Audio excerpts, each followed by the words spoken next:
Like and subscribe for more inspirational stories. Dora had always believed that her life, although simple, was solid. There was no luxury or big parties, but there was stability, or at least that was what she thought. Married to Carlos for over 20 years, she had grown accustomed to the silence of routine, to his absence in the little things, to his ready excuses. There had never been a big fight, nor any gestures of love. It was a lukewarm marriage, the kind that survives more through fatigue than affection. But everything changed that night. Sitting at the table eating reheated rice, she asked the question that had been on her mind for months. And Carlos, without blinking, confirmed what she had already felt. He had someone else. He had been for years. Coldly, he told her that she should be grateful for having had something. The next morning, Dora woke up with her suitcase packed and a curt message. "I'm leaving. The farm is yours. This is your share of the assets." And she left without looking back. She was left alone in what had previously been just a weekend getaway, an old, unkempt farm with a leaky roof, tall weeds, and 5 skinny chickens. This wasn't a new phase. It was a punishment. Dora sat on the floor of the clay kitchen and cried silently for hours. She felt anger, shame, fear, all at the same time. The only certainty at that moment was that she had been discarded as if she were nothing, and now, there in that remote place, she either had to sink or start all over again with her own hands. The first night, she slept in fear. It wasn't just the silence that bothered her, but the sound of the grass growing, the wind hitting the loose window, the creaking of the wood that seemed to whisper loneliness. The bed smelled damp. The sheets were the same as years ago, forgotten in a corner. In the darkness, she felt as if everything there rejected her presence, as if the place itself said she wouldn't last. When dawn came, she felt like running away. But then she saw the 5 chickens in the yard, pecking among old cans and pieces of roof tiles. That simple, almost ridiculous image was what held her back. If even those chickens were still there, maybe she could too. The first step was to clean, not out of vanity, but out of necessity. She swept the entire house, chased the bats from the ceiling, washed the old dishes that were still in the sink, and burned 2 bags of trash she found in the bathroom. Each task seemed small, but together they gave her the feeling that she still had some control. With the little money that was left of Carlos's leftovers, a little change thrown on the table, she took a bus to the nearest grocery store and bought some feed. She decided that if she had to start somewhere, it would be with the chickens. At night, she sat on the porch step and watched the sky slowly darken. She didn't cry. For the first time, she just stayed quiet. And that silence was already a small victory. Over the next few days, Dora came up with a simple plan. Feed the chickens, keep the shack in order, and go to the village to sell what she could. At first, the eggs were few and far between, but they already caught the attention of passers-by. With an old cloth spread over a crate, she set up her stall near the square, without shouting or forcing sympathy. Some people bought out of pity, others out of habit, but little by little she began to be recognized. "The girl from the chicken farm," they would say. It was little, but it was something. And after being invisible, for so long being called by any name was different. On the way back, a man who always passed by with a wheelbarrow started a conversation. It was Joam, a widower for a few years, who lived on a neighboring farm. He spoke little but calmly, as if he listened before thinking about responding. The first time he only commented on the weather. The second time, on the chickens. The third time, he offered a bag of corn that he had left over. Dora refused, out of pride, but he insisted, saying it was an exchange. She gave him eggs, he gave him corn, and so it remained. There were no promises, no ulterior motives, just 2 people trying to get on with things, and that, for her, was already too rare to ignore. As the months passed, the farm began to change. First, there was the fence that she repaired with rusty wire and pieces of wood found in the woods. Then, a small lettuce patch, improvised with crates and cut bottles. Joan came by more often, sometimes to help carry water, other times just to sit there without saying much. With him, Dora learned to listen to the sound of the earth, to predict the rain just by the smell of the wind. There was no romance, not at that moment. There was complicity. Two survivors sharing silence without it becoming a burden. One afternoon, Joan took Anna, his daughter, with him, a girl with a smart look and a quiet demeanor who watched the chickens with more interest than any adult. Dora offered bread and margarine, which was all she had. Anna ate quietly, then asked if she could come back another day. The following week she came back with notebooks and started helping to write down how many eggs were collected each day. He called Dora strong, and that echoed in her head. Strong. No one had ever said that before. That night, Dora cried alone in the yard, but for the first time it wasn't out of sadness. It was because someone had seen something in her other than pain. It was Anna who suggested that they could make a sign. Fresh eggs, from Sítio Esperança. Dora laughed when she heard the name, but deep down she liked it. It was exaggerated, almost childish, but it conveyed something she no longer had the courage to say out loud. Hope. The sign made with gouache paint on a piece of old plywood was crooked, but no one cared. Joan put it up at the entrance to the farm, and the first curious people started to show up. Some came just to see the woman who was left with 5 chickens. Others came back to buy more. The eggs now, bigger and prettier, seemed to carry the flavor of the whole story. With the little that she started to earn, Dora bought seeds, coriander, chives, tomatoes. Joan helped fence off a piece of land, and little by little, a vegetable garden appeared there. A little timidly. Everything was still small, but with purpose. Anna started going almost every day after school.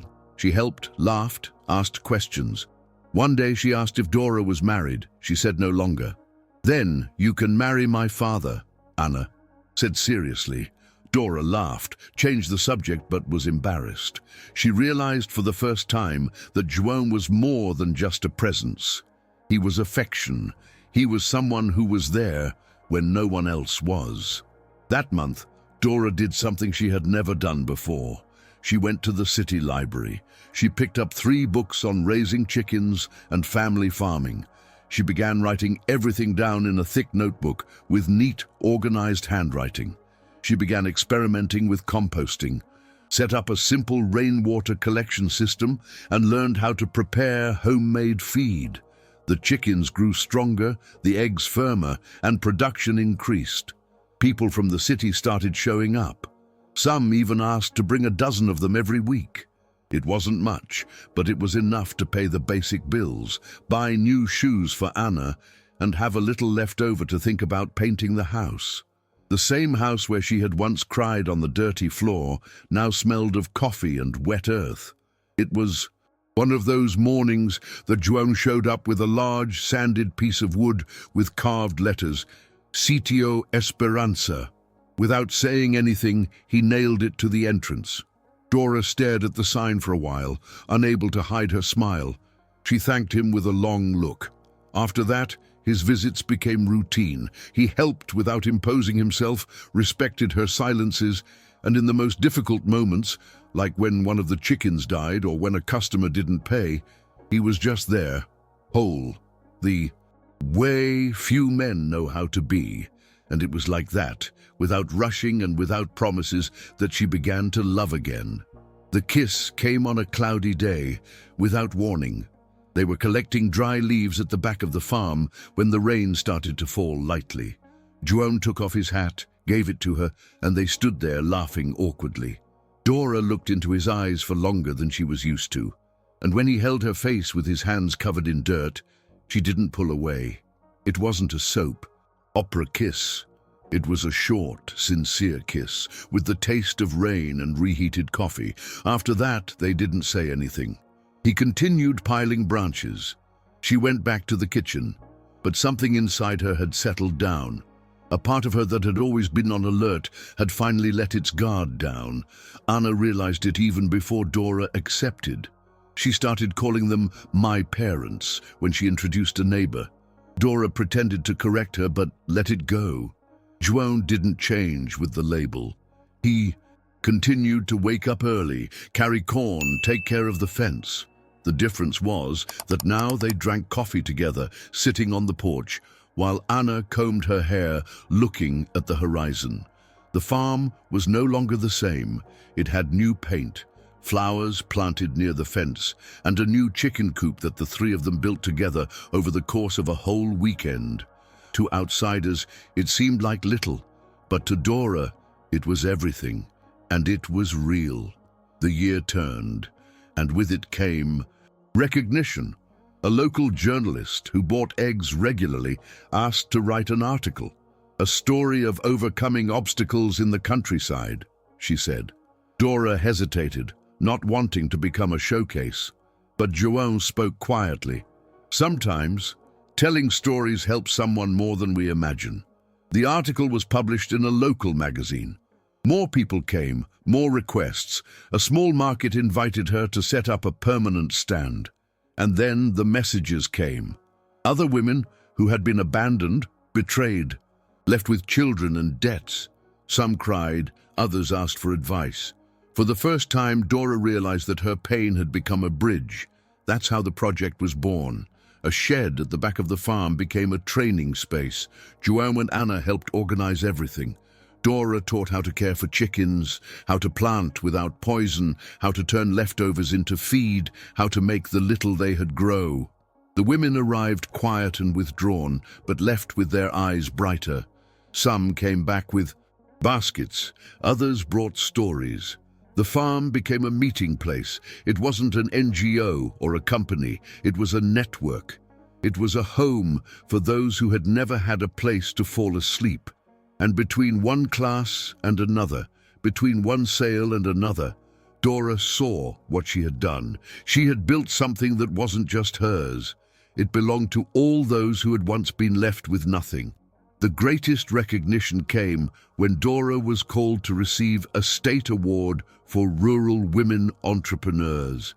She didn't even know she was registered. Anna was the one who filled out everything in secret. When she heard her name on the microphone, it took her a while to get up. She didn't know how to walk in those borrowed heels, much less what to say on stage. But when she held the microphone and looked at the audience, she didn't think about a speech. She thought about the woman who was left on the dirt floor of that shack with 5 chickens and a broken chest. And she said just this: "They left me here, thinking I was going to die.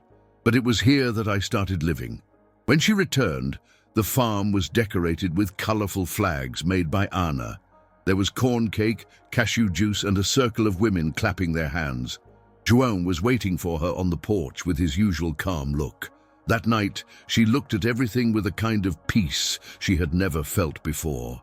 It wasn't euphoria, nor conquest. It was acceptance. It was knowing that she no longer needed to prove anything to anyone. That what she had now was the result of what she had endured, of what she had decided not to give up, of what she had transformed with her own hands. And when João held her waist and Anna rested her head on his shoulder, Dora understood. That was the home she had never had, and it was all hers. Carlos returned on a hot afternoon, almost 2 years later. He arrived by surprise, sweaty, thin, with sunken eyes, and his shirt sticking to his body. He said that life had not been easy, that nothing had worked out, that his friends had disappeared. He asked for help. He said he was sorry, that he had remembered the farm and thought that maybe. Dora listened to everything in silence, with Anna and João standing behind her. When he finished, she simply replied, "This is no longer your place." There was no anger, no revenge. There was only the certainty of someone who has hit rock bottom and chosen never to dig down again. Carlos lowered his eyes, turned around, and disappeared down the dirt road, like someone who never really made a home. The next day, she wrote everything down in the diary she kept hidden in the bottom drawer of her dresser. It was the same notebook where she recorded her sales, her ideas, her setbacks, and her new beginnings. She wrote the shortest page of all. "Today, I freed myself once and for all." Then she closed it, put it away, and went out to take care of her day. The rooster crowed early. The sun was already shining through the fence, and Anna was playing barefoot near the vegetable garden with the young chickens. There were almost 30 of them now. Dora, 3 months pregnant, was wearing a flowery dress that she had received from one of the students in the project. Her face had a lightness that did not come from a miracle, but from work. Later, sitting on the porch with Joan, she saw a group of women arriving. 2 of them had small children. One had a notebook in her hands. They had come to join the new group. The shed at the back of the property now had chairs, a whiteboard, plant seedlings, and the smell of brewed coffee. Sítio Esperança was more than just a name. It was a place where pain became seeds, where broken hands learned to plant again. And Dora was the fertile soil where all this grew. Because she knew no woman is born weak, she just needs a place where she can flourish. In the last scene of that day, Anna ran to Dora with a drawing made with colored pencils. It was the farm, with sun, animals, and smiling people. In the corner, the girl wrote, "Here my mother taught me that life begins again when we choose to stay." Dora smiled, moved. It was the kind of sentence that didn't need correction, only continuity. Like and subscribe for more inspirational stories.